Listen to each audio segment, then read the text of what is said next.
The Black American is kind of like the laxiodasio.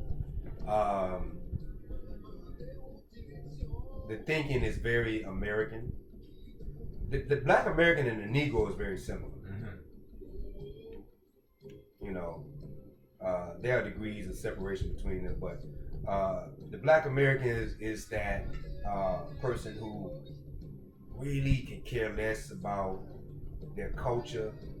They might give lip service every now and then. The Negro feels he or she is very refined, you know. So they would look down on the Black American, so to speak. They might not use that terminology, Black American and whatnot, but you know, they feel they're refined, you know. So those are many of them are the degree total people, you know, and their identity, the Negro, their identity is often in European accolades. The Black American identity may be more so in material gain, material things. Right. Where the Negro specifically, I went to Harvard, blah blah blah. I went to Howard, blah blah blah. I went to Clark. I went to Morehouse. You know, where'd you go? You know, School of Hard Knocks is nothing to them. Correct. That means nothing to them. Correct. You know. So they're often very dry spiritually. An African lives their culture. They live their culture, and they are always, you know, when possible, when they can, with room for error, 100% African. So they don't have the sexual politics that often the Black American and the Negro have. What does that mean? The sexual politics meaning they don't care who they you know sleep with. Non-African, it doesn't matter. You know, as long as she's nice. You know, now the white girl will be built like SpongeBob SquarePants. Now, you know, but the sister can't have a scratch on her hand. Oh, she got a scratch on her hand. She's unattractive. Okay, but the white girl, cause she nice, so little Asian girl that they built like a 12 to 15-year-old little boy, which makes us kind of wonder about some things with that. What's that? You know, sister be built like a tank, but she might not chew her food right. I can't date her. I don't like how she chew. You know, but she may question certain inconsistencies in that man's behavior. And they can't handle. Often, when you see that, they can't actually handle a real African woman. A lot of times, they can't handle a Black American woman. So they go for SpongeBob, Bob SquarePants, and the 12-year-old looking Asian girl. 12-year-old boy looking. Right. That's what they be built like. No doubt. Virtually indistinguishable. Okay, so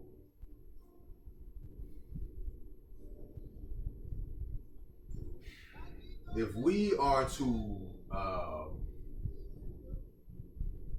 for those freeze me.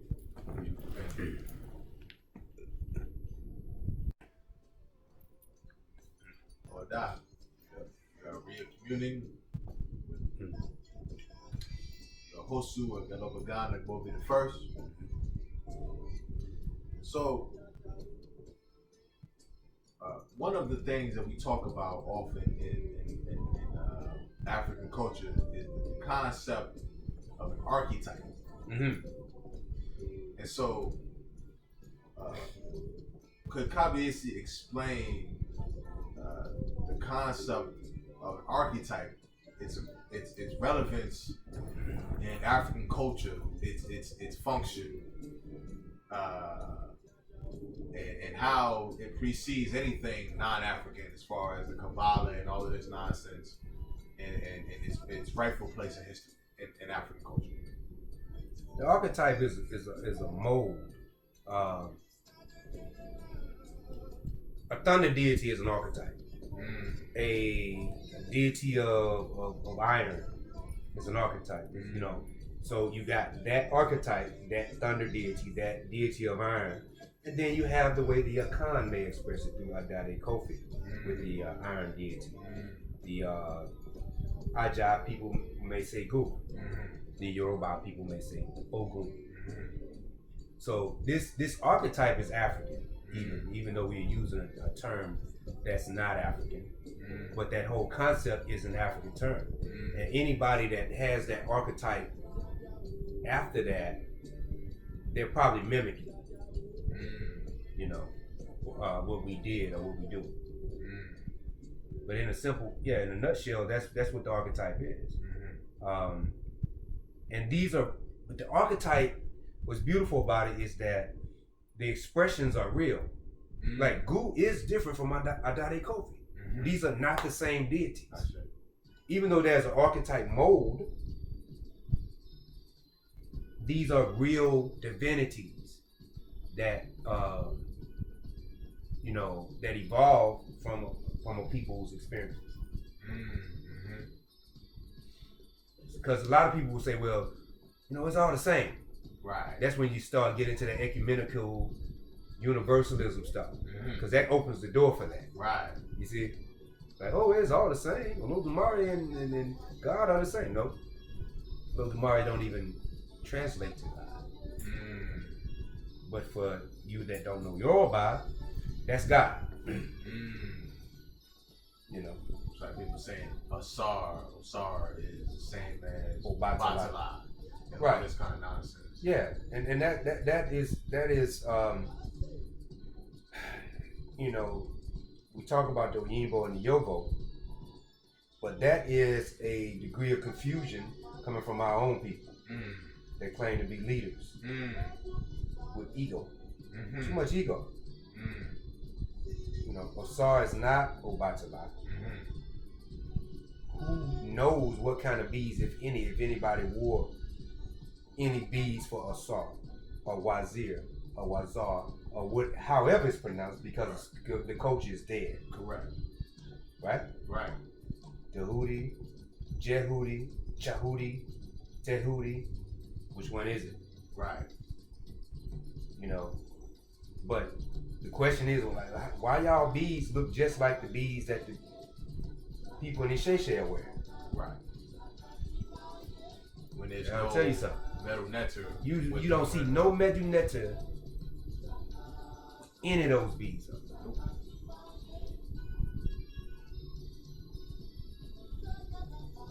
Common sense.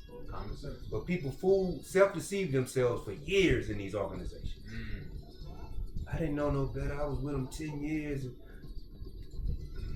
You didn't think that, you know, all them books you were reading on metal netter and the history of Tamaray, and you never saw any of those beads, you didn't think that was a problem.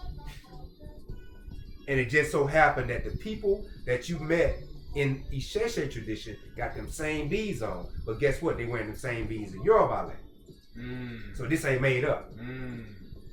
You ain't put that together. Okay. So, what is the Ahosu's opinion of? Cause there's a lot of people out here now who are saying things like, "Well, we all need to come together as Black people, as African people, and it's all the same. It's all one blood. Wherever we are on the planet." What is the Ahosu's opinion of that kind of thinking? Ain't nobody on the same page. You got to be in the same book to be on the same page. These people not only on the same page as people like us, but they're in another book. They're in a fiction novel, and we're in a reality situation. So how can it be? The Maroons proved that. The real Maroons proved that, and when they messed up, they also proved it. That it can't be no all African people type of thing, because you end up in a pot with some people that's gonna spoil the soup. Real simple. Mm-hmm. Do you want all your... See, people that say that, we're going to say this directly to the camera. That's right. You got family members that you don't like. You got family members that you know shouldn't even be in your household. People got alcoholics, child molesters even. Everybody know. Keep him away from Charles, because he ain't right. So if you know that about your own family, how are you going to come with this all African people coming together thing? Wouldn't make sense. It's not going to happen. And when you do that, you end up with the International Church of E5 or something like that, which you know is totally watered down. You know, or we end up with non-Africans getting initiated into African culture. Right. What is that about? Degeneracy. Coonage. Negroism. We'll get more African overstanding out some of these people in these Southern Baptist churches than we would with a lot of these so-called Babalawas.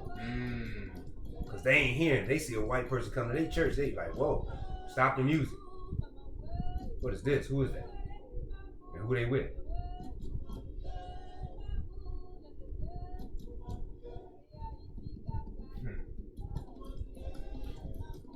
So we hear a lot of talk about the Shay movement, and we see a lot of movement. Correct. There is true Shay, true African culture, and then there is the stuff that people are talking about, like they call it the Orisha religion, they call it the Ifa religion, they call it the Yoruba religion, but this is not the same. So for those people who may not understand the proper terminology, what is the distinction between the two? What is the correct way to look at the nomenclature regarding that particular expression of African culture?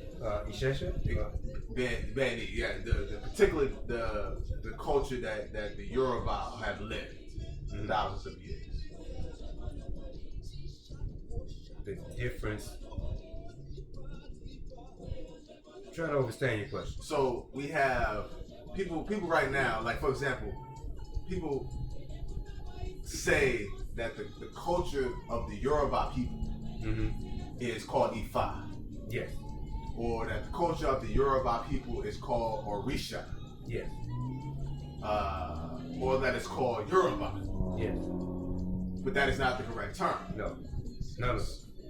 So what is the correct term, and what do people need to understand about the difference? Ishesha is the tradition where, if we're talking about people honoring and worshiping their ancestors, the deities which are called Orisha, Egungun ancestors, and Olodumare, among other spirits. Ifa is an oracle. That's like calling, for lack of a better example, that's like calling Christianity Bible. That Christian Bible is a part of the tool of Christianity. Ifa is an oracle. Orisha are messengers for Olodumare, the creator. Yoruba is a people. And so people who say Yoruba religion, Yoruba culture, once again, they're religious. That's where their thinking is. But Yoruba are people. And matter of fact, you know, the Yoruba people are not the only people that have Ifa, and it didn't even originate with them. Who did it originate with? We don't, you know. So ancient. It's That speaks to some of the presumed arrogance, though, of a lot of the Yoruba in particular. Yes. regarding that they have the one and only truth regarding the expression of these deities and whatnot, because it predates. It's like the loudest mouth is perceived to be the one that's telling the truth. But a lot of times, the loudest mouth is the weakest one. It's the coward. It's the one that came in late. But they got to make up for that by being loud. And that's what we see with this whole Yoruba origin of Ifa type of thing. Ifa is all over West Africa. Gotcha.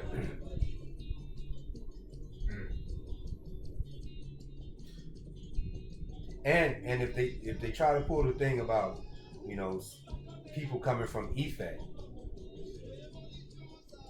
okay, there were different ethnicities in Ife. Gotcha. There were Aja people. There were people that are now in Cameroon. They were there. There were Bibio people. What was Ife? Is it that little city over there in Nigeria, in southwest Nigeria, where they claim the temple of Orunmila is, but we all know that's a Catholic church that was abandoned by the cracker and therefore the Negro. Was that Ife? Or was Ife a much larger area? Because the Aja people say Mawufe. That Fe is there. But it's the land of Mawu. So when you go back into some of these cultures, you see something that makes more sense. Whereas the Yoruba, they say Ile Ife is where the world was created. Okay. Do you really believe that? Or are you just used to saying that? Because that's not true. And that ain't the original Ife. Because in the Odu Ifa, it mentions 5 Ifes. And that Ife is mentioned as the last Ife. Don't want to talk about that, dude. That's the last Ife. Ile Ife is the last Ife that's mentioned. Wow. Yes.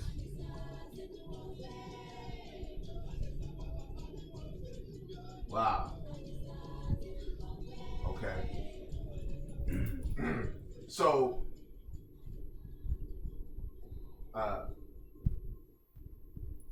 right now, there's a strong resurgence of new African people, and when we say new African, for those who are not clear, we're talking about those whose ancestors were taken from West Africa primarily and were brought to the so-called West through the captivity trade.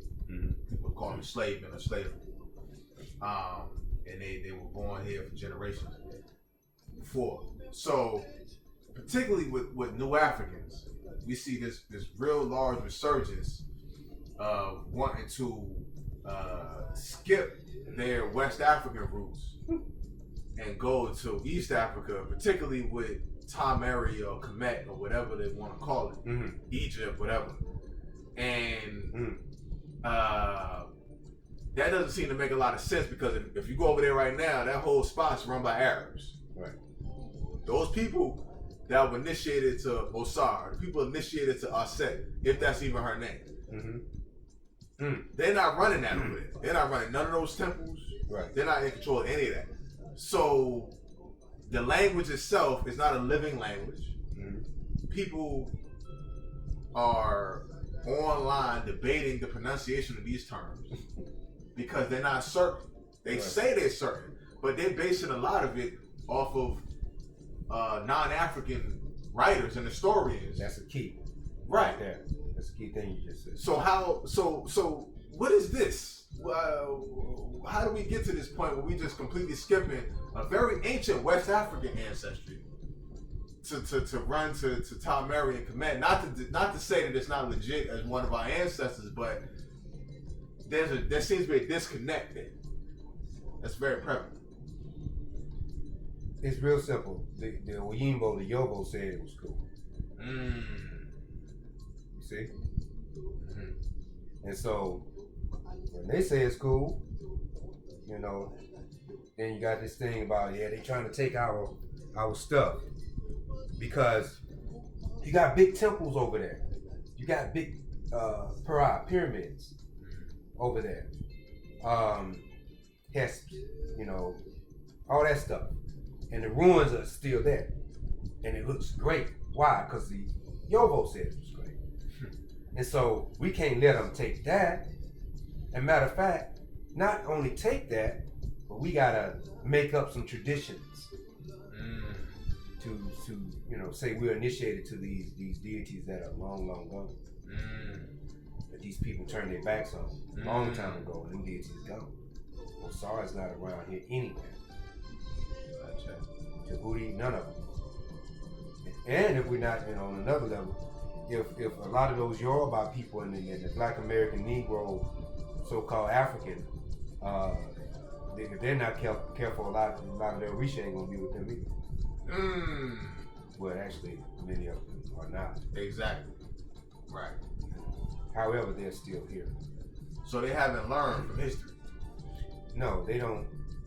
And what's funny is that a lot of the people come in, they claim they come in studying history.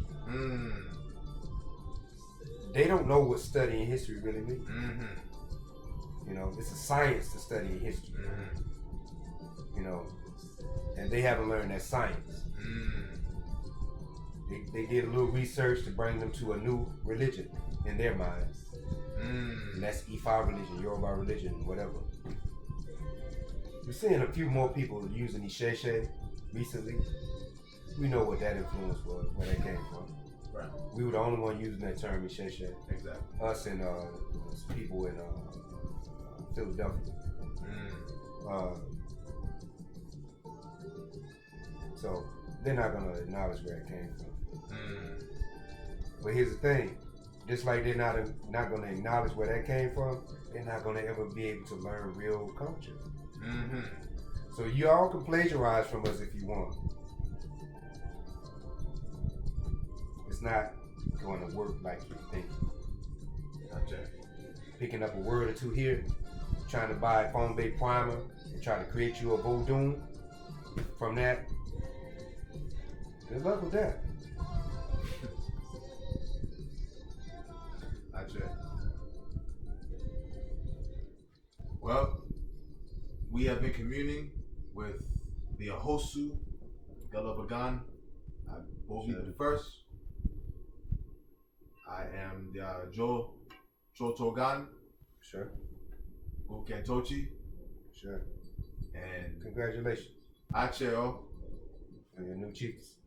Ache. And we will continue this series of interviews with the Axosu for the enrichment of African people who are sincere about learning about the culture and the ways of our people. Sure. Feel free to reach out on restorationhealing.com. Feel free to continue to support what we do. If you are sincere, we are accessible. Never forget that. Sure. But remember that we are maroon in nature. We will not settle, we will not compromise. Sure. We have high standards for what it is to be African. So let's not forget that. Sure. We will be in touch soon. Sure. Continue to work on the path. Sure. Peace.